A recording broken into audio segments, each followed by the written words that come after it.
আচ্ছা আচ্ছা দিলীপ বর্মন কাউন্সিলর 46 নম্বর ওয়ার্ডের, উনি রাতারাতি দেওয়াল বানায় দিল। অন্যের জায়গা দখল করে আছে, আমরা কি দেখে নেবে? এটা উনি রাস্তা কিনছে, এই রাস্তাটা উনি কিনে নিচ্ছে। ফের বিতর্কে শিলিগুড়ি তৃণমূল কাউন্সিলর ও শিলিগুড়ি পৌর নিগমের মেয়র পরিষদ দিলীপ বর্মন। 46 নম্বর ওয়ার্ডের কাউন্সিলরের বিরুদ্ধে থানাতেও দায়ের হয়েছে অভিযোগ। Cancer isn't the end. With the right care, it can be the start of a new beginning. Hope and Heal Cancer Hospital, where hope is real and healing truly begins. New life fertility centre আধুনিক চিকিৎসা ও বিশেষজ্ঞদের সহায়তায় আপনার স্বপ্ন পূরণ করতে প্রস্তুত। নতুন জীবনের স্বপ্ন সত্যি করতে আজই যোগাযোগ করুন। নতুন জীবনের সূচনা এখানেই। কাউন্সিলরের বাড়ির পাশেই একটি বাড়ির গেটের সামনে বাউন্ডারি ওয়াল তুলে দিয়ে তাদের যাতায়াত বন্ধ করে দেওয়ার অভিযোগ উঠল দিলীপ বর্মনের বিরুদ্ধে। 46 নম্বর ওয়ার্ডের বাসিন্দা রণজিৎ দেবনাথ পুলিশে অভিযোগ দায়ের করেছেন। ওই বাড়ির পেছনের গেট আটকে সামনে দেওয়াল তুলে দেওয়ার অভিযোগ উঠেছে কাউন্সিলরের বিরুদ্ধে। আজ সকালে শিখারানী দেবনাথ দেখেন তাদের বাড়ির গেটের সামনে বাউন্ডারি ওয়াল দিয়ে দিয়েছে কেউ। এরপর তিনি তার ছেলেকে ডাকেন, ছুটে আসেন তার স্বামীও। বাড়ির গেটের সামনে বাউন্ডারি ওয়াল দেখে চমকে যান সকলেই। পাশেই কাউন্সিলরের বাড়ি। তার কাছে গেলে কাউন্সিলর নিজেই দেওয়াল তৈরি করেছেন বলে জানান। মহিলাকে গালিগালাজ করার অভিযোগ উঠেছে। অভিযোগ এমনকি তার ছেলেকে এবং স্বামীকে হুমকি দেন শিলিগুড়ির 46 নম্বর ওয়ার্ডের কাউন্সিলর তথা মেয়র পরিষদ দিলীপ বর্মন। গোটা বিষয়টি নিয়ে শিলিগুড়ি মেট্রোপলিটন পুলিশের প্রধাননগর থানার পুলিশের দ্বারস্থ হয়েছেন ওই পরিবার। ঘটনা ওইটাই যে দেওয়াল দিয়ে দিচ্ছে না যায় না শুনে, আমাদেরকে না জিজ্ঞাসা করে আমাদেরই জমিতে আমাদেরই গেটের সামনে দেওয়াল দিয়ে দিচ্ছে। আমাদেরকে বলছে যে এই রাস্তাটা নাকি ওদের, আমরা ব্যবহার করতে পারবো না। ঠিক আছে, ব্যবহার করতে পারবো না যখন ব্যবহার করছিও না, আশাপাশি থাকি, ঝগড়া ক্যাচাল করে লাভ নাই। তো আমরা ব্যবহার করছিলাম না, তো ব্যবহার করছি না বলে ওনা রাতারাতি এখানে দেওয়াল ঠেওয়াল। দিলীপ বর্মন কাউন্সিলর 46 নম্বর ওয়ার্ডের, উনি রাতারাতি দেওয়াল বানায় দিল, দেওয়াল দিয়ে দিছে। আমাদেরকে না জানায়, আমাদেরকে না নোটিশ আসছে, না কিছু আসছে, না জানানো হয়েছে, কিছু জানানো হয়নি আমাদেরকে কিছু।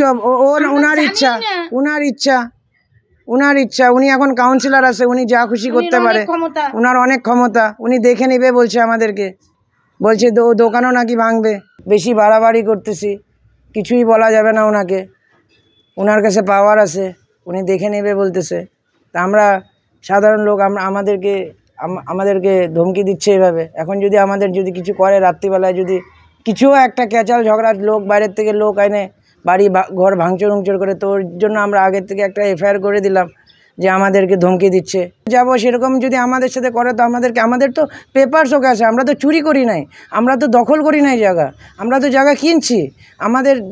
তাও আমাদের জায়গা আমাদেরকে না নোটিশ দিচ্ছে, না বলছে যে আমরা দেওয়াল করতেছি, কিছু একটা বলবে তো, কিছু আমাদেরকে বলে নাই, না যায় না শুনে দেওয়াল করে দিবে। ওনার যা ইচ্ছা উনি তাই করছে। ওনাকে কিছু বলতে গেলে বেশি কথা বলিস, ধমকি দিচ্ছে, দেখে নিব, করে নিব।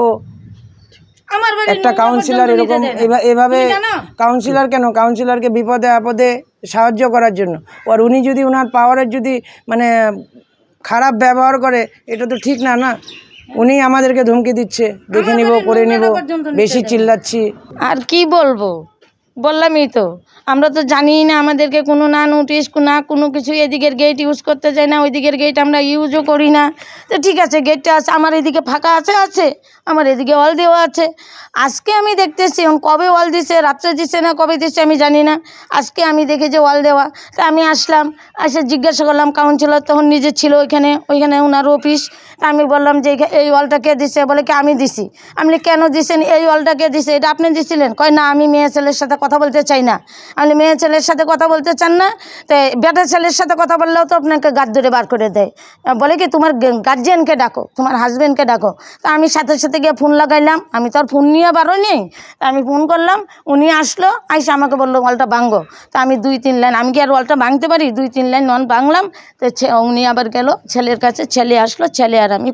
ছেলে যখন ওয়াল ভাঙে কাউন্সিলর তখন নাইমে আসছে, মানে উনি পালায়ে যাবে আর কি, নাইমে আসছে। ছেলের বলতেছে ওই ওই কী বলিস, টুপিটা মাথায় দে, কী বলিস। তো ছেলে আমার পিছাচ্ছে, উনি আগাচ্ছে। আমি ওই পিছাস কেন, তোর গায়ে গালি হাত দে।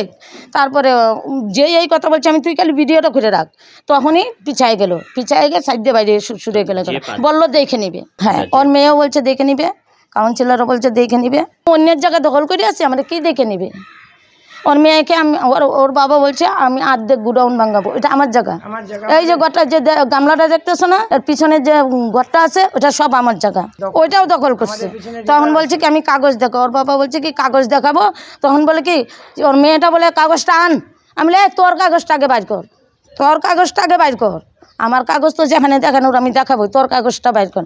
মেয়েটা যা অশ্লীল ভাষায় আমাকে গালিগালাজ করলো, মানে কি বলবো তোমাকে, বলার মতো না। এটা উনি রাস্তা কিনছে, এই রাস্তাটা উনি কিনে নিছে। উনি প্যান্ডেলের ব্যবসা, গাড়ি লুট হবে, চেয়ার টেবিল লুট হবে, উনির রাস্তা। এখন আমার বাড়িতে ভাড়া দিব, আমার 3 তলা বাড়ি আমি তো একা ইউজ করতে পারবো না, আমার তো ভাড়া দিতে হবে। আমার ব্যাংকের এমআই আছে, আমার এমআই দিতে হবে। তো তারপরে এই তোমার এই রাস্তা ইউজ করতে ঠিক আছে, আমি ওই রাস্তার ওই দিকেও আমার গেট আছে, হ্যাঁ দরকার পড়লে যাবো। কাউন্সিলর যখন আমাদেরকে দেখে নিব, তো আমরা কি পারবো না নাকি? আমাদের পয়সা কম থাকতে পারে, আমরা তো অন্যায় করি নাই। কাউন্সিলর তো একদম আনলিগেল কাজ করছে। এক তো নিজে ওর জায়গা অন্য জায়গা দখল করে আছে, নদীর পাড়ে 3 তলা বিল্ডিং হয় না, 3 তলা বিল্ডিং করছে। তো আমরা যেখানে যাব, আমার কাগজপত্র ওকে আছে।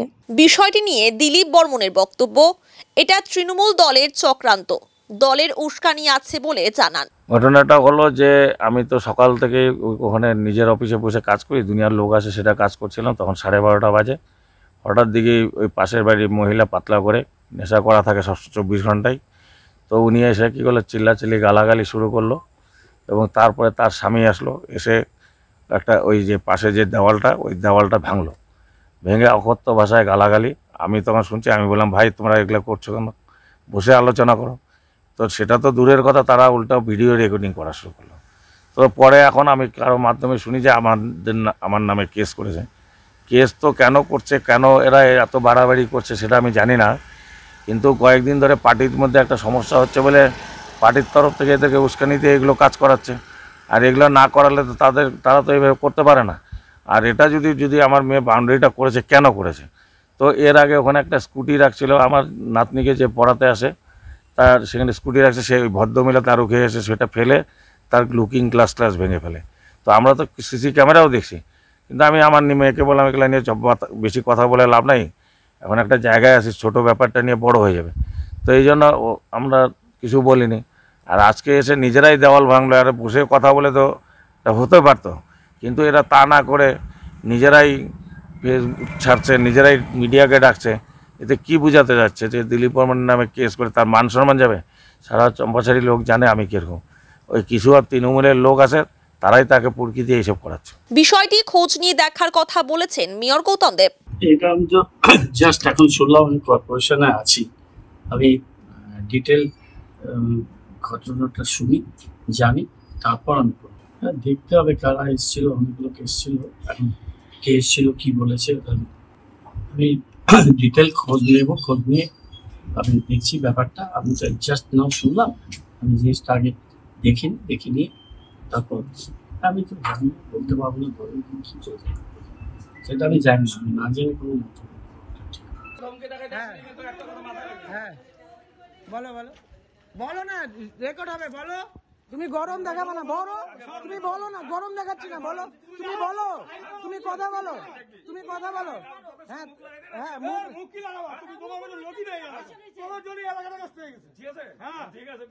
হ্যাঁ দেখবো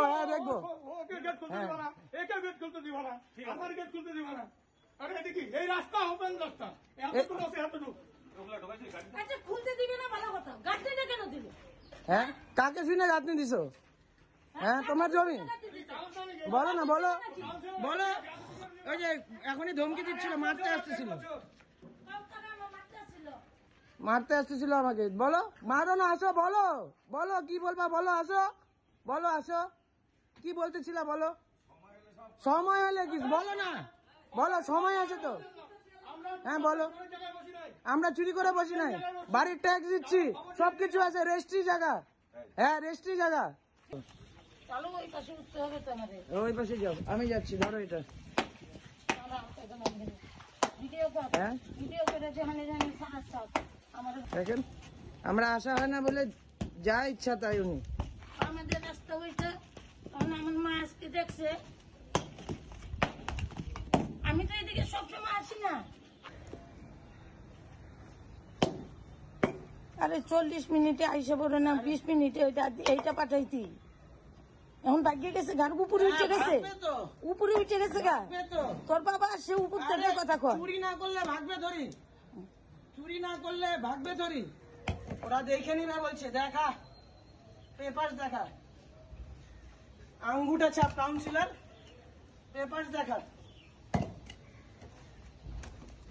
Welcome to IIHM Siliguri, your gateway to a world-class hospitality career. Earn a 3-year IIHM degree that opens doors to high-paying global hospitality jobs. From dream internships in Mauritius to exciting placements in France. At IIHM Siliguri, learn from celebrity chefs and hospitality icons who've shaped the industry. Join a global network of over 10,000 successful alumni in leading hotels across the world. Limited seats available. Don't miss it.